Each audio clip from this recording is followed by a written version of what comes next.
नमस्कार मंडळी, healthy food कट्ट्यावर सगळ्यांचं खूप स्वागत. माझ्या मैत्रिणींनी या तिच्या शेतातल्या शेवग्याच्या शेंगा मला आणून दिलेल्या आहेत. भरपूर शेंगा दिलेल्या आहेत. तर आता या शेंगांचं काय काय करू असं मला झालंय. वेगवेगळे पदार्थ मी याचे करणार आहे. आज हा अगदी वेगळा पदार्थ करणार आहे. शेवग्याच्या शेंगा इतक्या उपयुक्त असतात, इतक्या बहुगुणी असतात, खूप पौष्टिक असतात, आपल्याला सगळ्यांना माहिती आहे. पण फारसं कढीत किंवा आमटीत घातल्याशिवाय आपण याचं दुसरं काही करत नाही. पण नियमित आपल्या ह्या शेवग्याच्या शेंगा ज्या आहेत त्या आपल्या आहारात असल्या पाहिजे.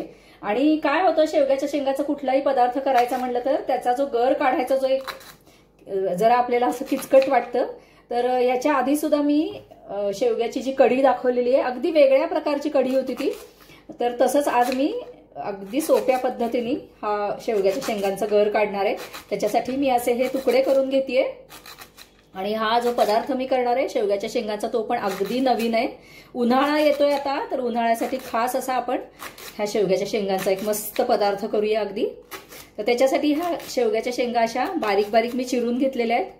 आणि त्याची सालं वगैरे काढलेली नाही आहेत. सालं नाही काढली तरी सुद्धा चालतं. मी काय करायचं ते तुम्हाला दाखवते. तर ह्या सगळ्या शेंगा आता मी आधी चिरून घेते. आणि या सगळ्या शेंगा मी कुकरमध्ये उकडत लावणार आहे. छान अशा कोवळ्या शेंगा आहेत, फार निबर पण नाहीत, म्हणजे फार जून नाहीये, टणक बी नाहीये. याच्यामध्ये खूप छान शेंगा आहेत. तर त्या शेंगा मस्त उपयोगात आणून छान हेल्दी वेगवेगळे पदार्थ मी करणार आहे.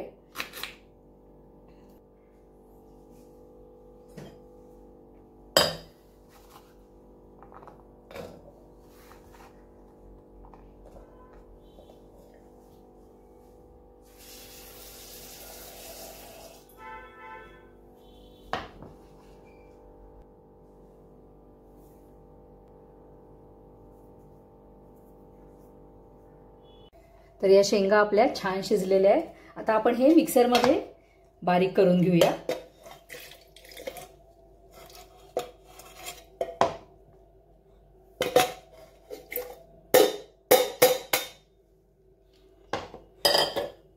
याच्यामध्ये पाणी आहे, या पाण्यामध्येच मी ह्या शेंगा मिक्सरमध्ये फिरवून घेते.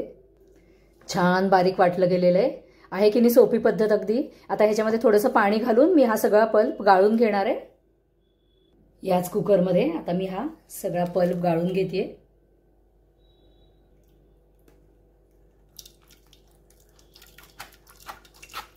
सगळा पल्प मस्त गाळून घेऊया. अजून थोडंसं पाणी घालून सुद्धा तुम्ही याच्यातनं परत एकदा पल्प काढू शकता. आणि शेंगा कोवळ्या असल्यामुळे बिया वगैरे सगळ्या छान शिजलेल्या आहेत, त्याच्यामुळे सगळा गर आपला त्याच्यामध्ये निघून जाणार आहे. किंवा याचं तुम्हाला असं जर करायचं नसेल तर जसं नेहमी शेंगा सोलून चमच्याने पण याचा तुम्ही गर काढू शकता. पण मला ही पद्धत खूप सोपी वाटते. तर मंडळी, मी आज करणार आहे शेवग्याचा मठ्ठा. त्याच्यासाठी हे छान असं दही लावून घेतलेलं आहे. आता जेवढं आवश्यक आहे तेवढं मी या गंजामध्ये काढून घेते. एक 4-5 चमचे दही पुरेसं होईल. दही अजिबात आंबट नाहीये, खूप छान चव आलेली आहे त्याला. आणि आता हे आपण आधी घुसळून घेऊया.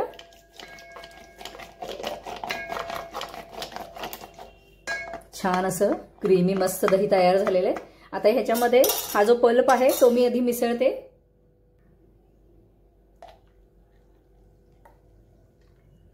शेवग्याच्या शेंगाचा असा मस्त वास येतोय. आता ह्याच्यामध्ये मी घालणार आहे थोडंसं आल्याचा खीस. तुम्ही वाटताना सुद्धा छोटासा आल्याचा तुकडा घालू शकता शेवग्याच्या शेंगांबरोबर. अगदी थोडंसं आलं मी खिसून घेणार आहे.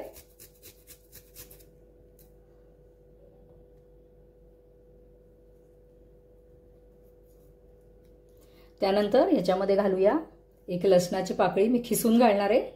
मी जसं आधी म्हणलं तसं तुम्ही शेवग्याच्या शेंगांबरोबर एखादी लसणाची पाकळी मिक्सरमध्ये सुद्धा घालू शकता. अगदी बारीक छान खिसून घ्यायची. असे हा जो कच्च्या लसण्याचा फ्लेवर असतो ना, तो खूप मस्त लागतो. अजून एक पाकळी मी घेतलेली आहे.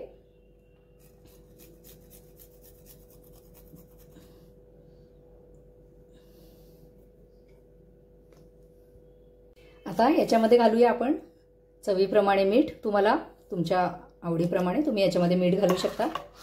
मी अर्ध्या टीस्पूनपेक्षा कमी मीठ घातलेले आहे. आणि दाटपणा सुद्धा तुम्हाला कसा हवा तसा तुम्ही ऍडजस्ट करू शकता.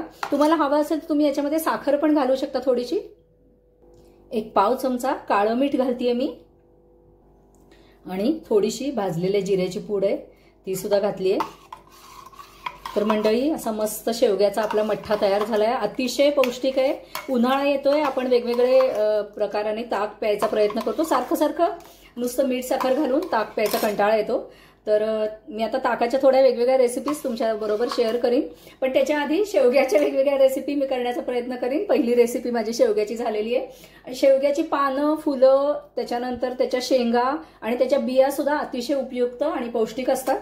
तर वेगवेगळ्या प्रकाराने शेवगा आपल्या आहारात असला पाहिजे। सध्या मोरिंगा पावडर म्हणून ऑनलाईन पानांची पावडर सुद्धा मिळते, पण त्याच्यापेक्षा शक्य असेल तर ताजी जी पानं आपल्याला जर कुठे मिळाली शेवग्याच्या झाडाची तर ती आणावी। फुलांची भाजी पण खूप छान होते, मी कधीतरी तुम्हाला दाखवीन। तर मंडळी मी आता हा मस्तपैकी मठ्ठ्याचा आस्वाद घेते, तोपर्यंत तुम्ही सुद्धा हा व्हिडिओ डाउनलोड करून घ्या। त्याच्यानंतर तुम्हाला जर आवडली असेल रेसिपी तर शेअर करा। चॅनल जर अजून सबस्क्राईब केलं नसेल तर ते सबस्क्राईब करा, बेल आयकॉनवर क्लिक करा, म्हणजे मग प्रत्येक व्हिडिओची नोटिफिकेशन तुम्हाला सगळ्यात आधी मिळेल। आणि येता उन्हाळा तुम्हाला सगळ्यांना सुखकारक जाओ, फारसा उन्हाळ्याचा त्रास न हो, अशा वेगवेगळ्या रेसिपी आपण उन्हाळ्याच्या बघूया आता। तर धन्यवाद मंडळी।